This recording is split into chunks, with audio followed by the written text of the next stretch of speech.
Bonjour Michel, et merci pour votre question. Une âme qui n'a pas atteint un degré d'évolution suffisant, c'est-à-dire qui a généré beaucoup de discorde sur le plan physique, se réincarne automatiquement sans en avoir le choix. Cette possibilité lui est en effet retirée, car cette âme sait dans sa prochaine incorporation les retours qu'elle devra affronter dus à ses mauvaises actions de ses vies précédentes, et dans ce cas refuserait toute nouvelle incarnation. Il est nécessaire de comprendre que les nombreux corps physiques qui revêtissent l'âme sur le plan tridimensionnel sont indispensables à l'évolution. Depuis la chute de l'homme, où ce dernier a sciemment choisi la voie de l'expérimentation, il n'a pas d'autre moyen pour évoluer que de reprendre à chaque fois un nouveau corps. Ainsi, même une âme évoluée, qui est donc proche de réaliser son ascension, voudra en finir avec le plan terrestre et reviendra sur cette terre pour expurger les restes des énergies karmiques qu'elle a générées. Lorsqu'une âme évoluée s'incarne, bien souvent, elle se demande ce qu'elle fait ici-bas, dans ce tourbillon de discorde ambiante. Et pourtant, très rapidement, elle comprend qu'elle doit non seulement poursuivre son évolution, mais de plus apporter à ses frères et sœurs la lumière qu'elle a déjà accumulée. En cela, il s'agit de la loi de la compensation en regard des énergies négatives que cette âme a générées dans d'autres vies. Nous faisons partie de la même famille spirituelle, c'est-à-dire que, pour ce système solaire, nous sommes tous issus des mêmes parents divins, à savoir Hélios et Vesta. Cela signifie que nous devons nous aider les uns les autres jusqu'à ce que toute la famille d'âmes créées retourne à la source par le processus ascensionnel. Lorsqu'une âme quitte le plan terrestre, elle atterrit dans un monde éthéré qui correspond à son niveau d'évolution. Si la strate concernée est merveilleusement agréable, il est bien évident qu'une âme qui évolue dans ce monde est parfois fortement réticente à se réincorporer. Mais, comme déjà précisé, elle sait qu'elle stagnera longtemps sur ce plan sans grande possibilité d'évoluer ou de faire son ascension si elle refuse une prochaine incorporation physique. Le sens de la vie est en effet l'évolution et non la stagnation. Ainsi, une telle conscience est attirée comme un aimant vers le conseil karmique en vue d'une nouvelle demande d'incarnation. C'est absolument irrésistible. En cela, il faut comprendre qu'elle ne se laisse aucun choix. Et en fonction des places disponibles à une telle demande, le conseil karmique en donnera l'autorisation au moment propice.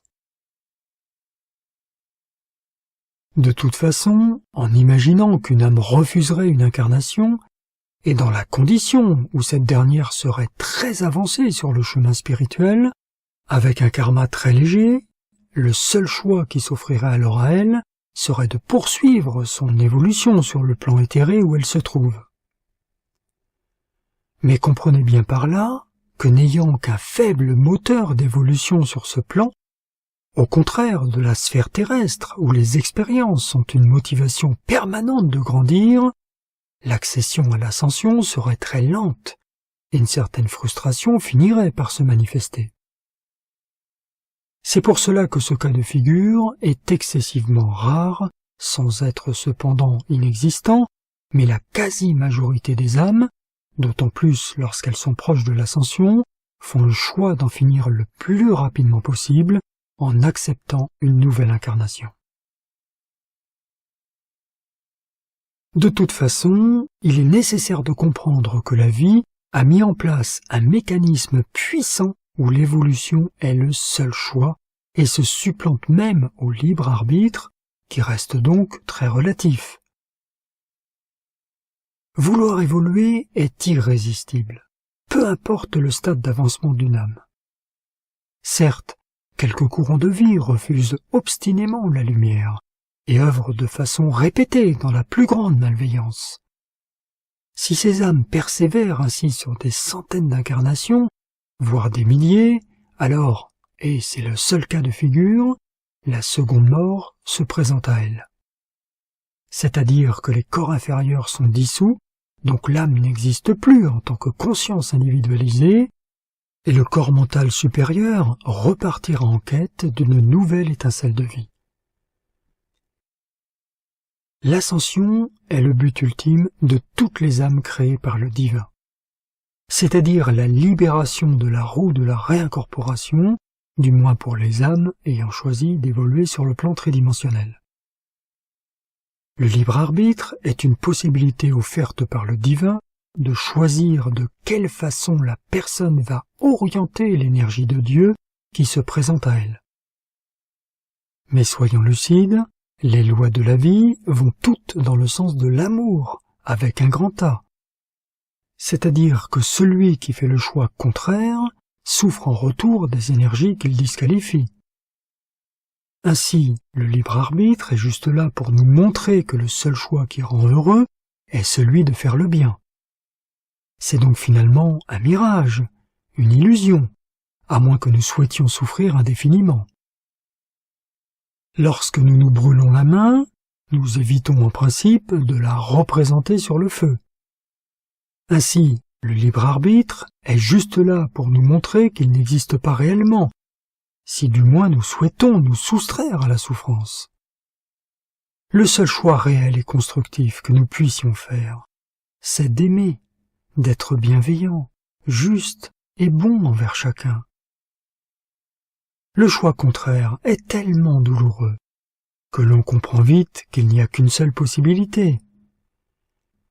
Encore une fois, bien évidemment, personne ne nous force à choisir le bien, mais il serait curieux de persévérer dans une voie qui n'occasionne que souffrance et désolation.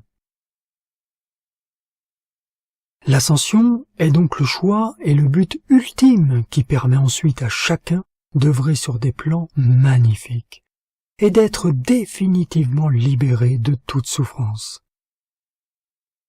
Ainsi, pour revenir à notre sujet, une âme fera toujours le choix le plus court, c'est-à-dire l'incorporation physique, pour un jour réintégrer la beauté incommensurable de sa source. Et comme le dit Géraldine Innocente, chaque membre de l'humanité est issu du cœur de Dieu et, véritablement, nous sommes des dieux en puissance. Nous avons décidé de nous incarner sur Terre dans le but d'apprendre la maîtrise de toute énergie et de toute substance, ce qui veut dire nos propres pensées, sentiments, paroles et actions. Lorsque cela est accompli, et lorsque nous avons purifié et harmonisé toute la vie que Dieu nous a prêtée, quand nous nous sommes suffisamment chargés d'amour divin, nous devenons des candidats à l'ascension. Alors, à la fin de notre incarnation, nous pourrons devenir un maître ascensionné, tout comme Jésus, libre de l'imperfection pour l'éternité. Cela s'appelle rentrer à la maison, dans le cœur de Dieu, d'où finalement nous provenons.